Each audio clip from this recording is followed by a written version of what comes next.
Fala, seus lixos.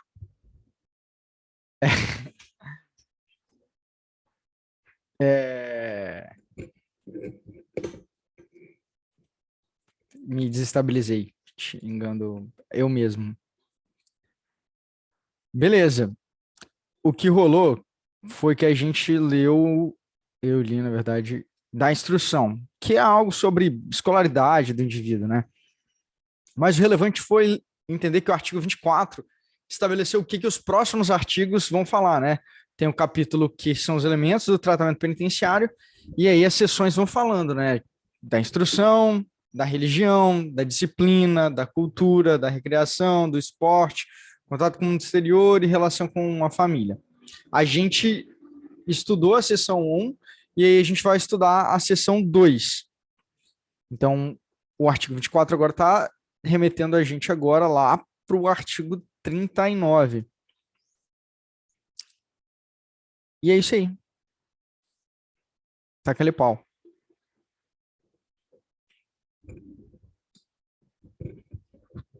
Do trabalho, rapaziada. Artigo 39. O trabalho é obrigatório para o sentenciado, ressalvado o disposto no artigo 58. Vamos lá no 58, só para a gente ver. O sentenciado fará jus ao repouso semanal, de preferência no domingo. Tá aí. Parágrafo 1º. O trabalho penitenciário será estabelecido segundo critérios pedagógicos e psicotécnicos, tendo-se em conta as exigências do tratamento e procurará aperfeiçoar as aptidões de trabalho e a capacidade individual do sentenciado, de forma a capacitá-lo para o desempenho de suas responsabilidades sociais. O trabalho será exercido de acordo com os métodos empregados nas escolas de formação profissional do meio livre.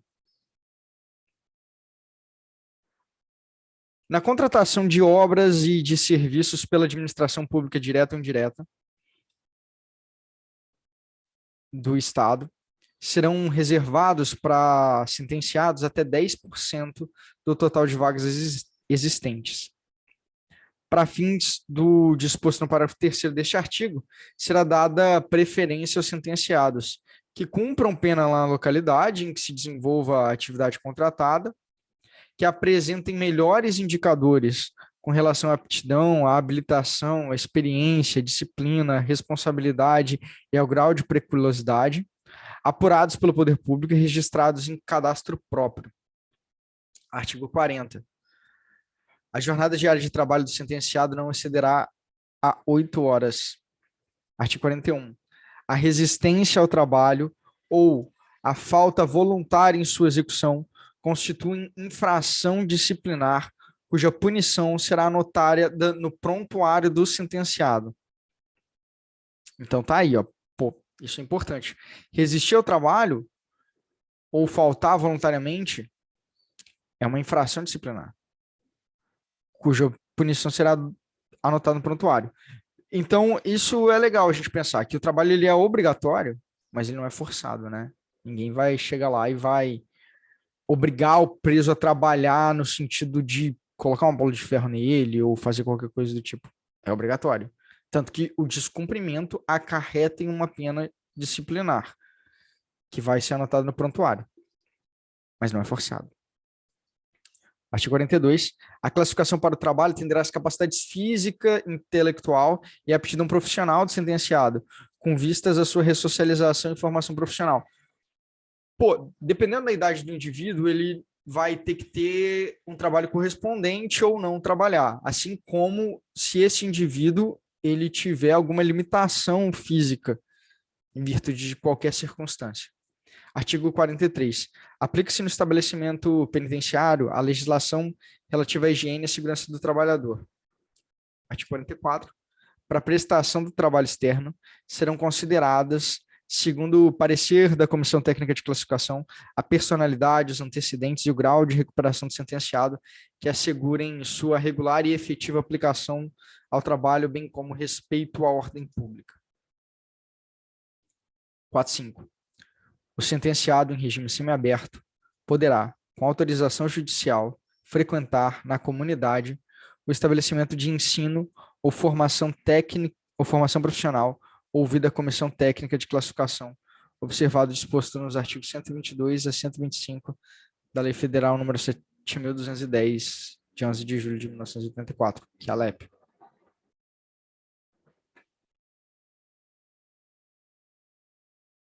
O trabalho externo será supervisionado pelo Serviço Social Penitenciário mediante visita da inspeção ao local de trabalho. O trabalho externo pode ser prestado nos termos da 7.210. Eu vou colar aí embaixo do trabalho o que vai estar e vai estar na descrição do vídeo. Artigo 48. É obrigatório o regresso do sentenciado ao estabelecimento penitenciário no regime semiaberto, quanto serviço particular, fim da jornada de trabalho, sendo-lhe permitido, quando em trabalho em obra pública, pernoitar em dependência da obra sob custódia e vigilância da direção da entidade, que mensalmente enviará à penitenciária relatórios sobre o seu comportamento.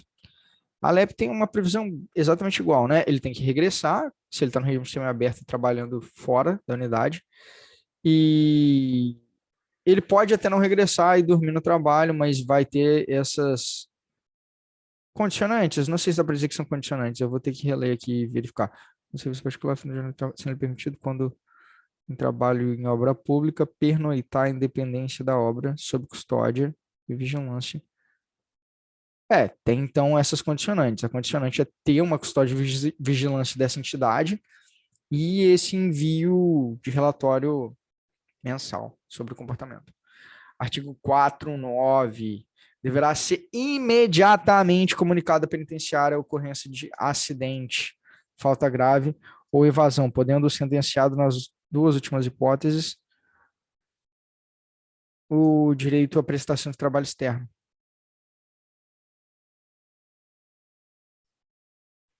Perdendo, né? Vou reler, isso ficou uma merda aí. Deve, então, ser comunicado à penitenciária se houver um acidente, uma falta grave ou uma evasão. Se ocorrer uma falta grave ou evasão, ou seja, só o acidente que não, aí ele vai perder o direito à prestação de trabalho externo. Óbvio, um acidente muito provavelmente não foi por culpa dele, se foi, aí vai ter que verificar eventualmente se é uma falta grave também, mas nos casos de falta grave e evasão, pô, já era, perdeu. Artigo 50. É obrigatório o seguro contra acidentes nos trabalhos interno e externo. Artigo 51. A remuneração do trabalho sentenciado, quando não for fixada pelo órgão competente, será estabelecida pela Comissão Técnica de Classificação. A remuneração será fixada para o trabalho interno em quantia não inferior a 3/4 do salário mínimo. A remuneração do sentenciado que tiver concluído o curso de formação profissional, bem como a de que tiver bom comportamento e progressão na sua recuperação, será acrescida de 1/4 do seu valor.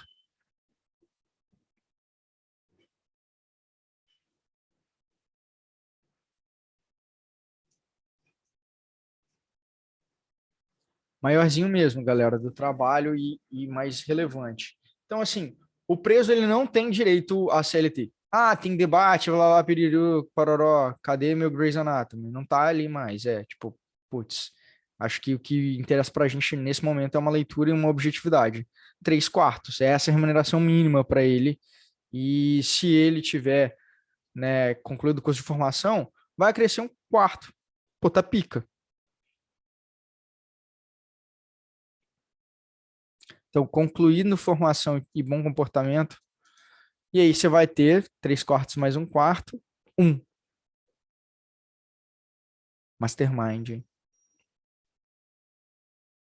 5.2.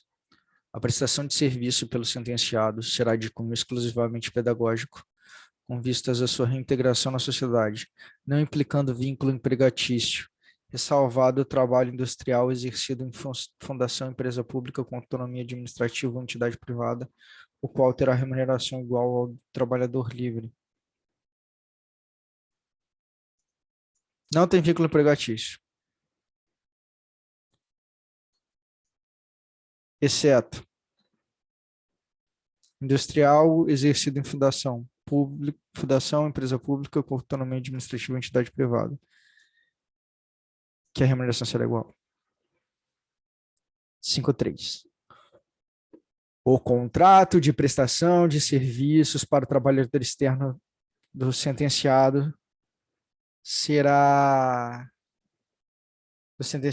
celebrado entre o diretor do estabelecimento penitenciário ou da comissão técnica de classificação e o estabelecimento tomador do serviço, dependendo do consentimento expresso do sentenciado, nos termos do parágrafo 3º do artigo 36 da 7.210. Então é isso, velho. O contrato ser lembrado entre o diretor do estabelecimento, né, que vai representar a penitenciária, mas o preso ele tem que expressamente dar o seu consentimento, e isso está na LEP também, 7.210 é LEP. Tá até indicando aqui o artigo.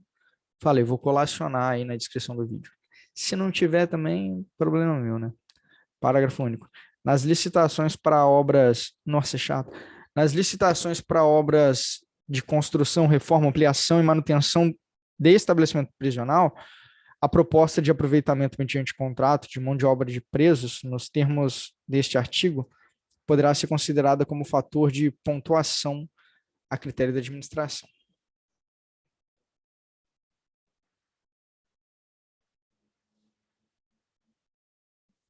Cinco quatro. A remuneração oferida pelo sentenciado no trabalho externo será empregada na indenização dos danos causados pelo delito, desde que determinado judicialmente e não reparado por outro meio, na assistência à família do sentenciado segundo a lei civil, cumprido o disposto nos incisos anteriores e ressalvadas outras apreciações legais, na constituição de pecúlio, na forma de depósito em caderneta de poupança mantido por estabelecimento oficial, o qual será entregue ao sentenciado no ato de sua libertação.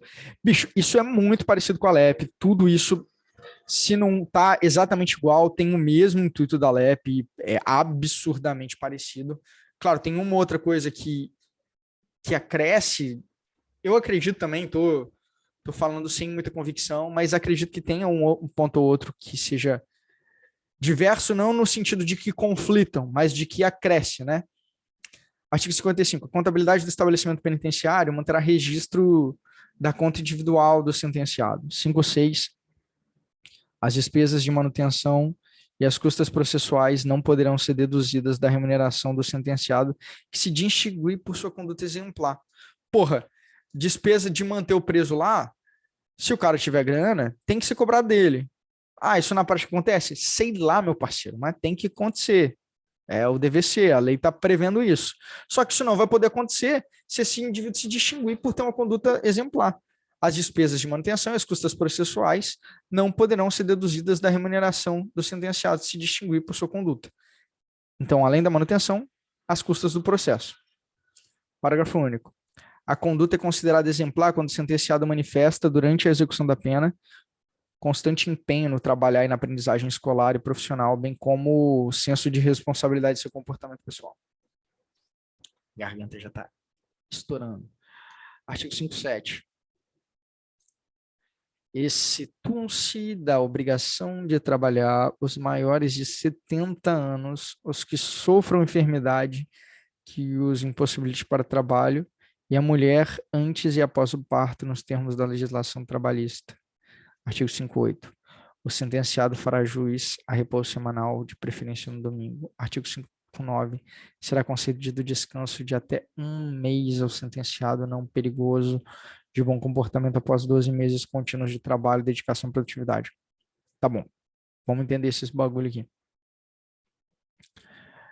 Pô, falei no começo dessa parada aqui que a LEP provavelmente previa isso. E provavelmente está repetindo o que a LEP diz. Não tem essa obrigação de trabalhar quem é maior de 70 e quem tem alguma enfermidade que impossibilite.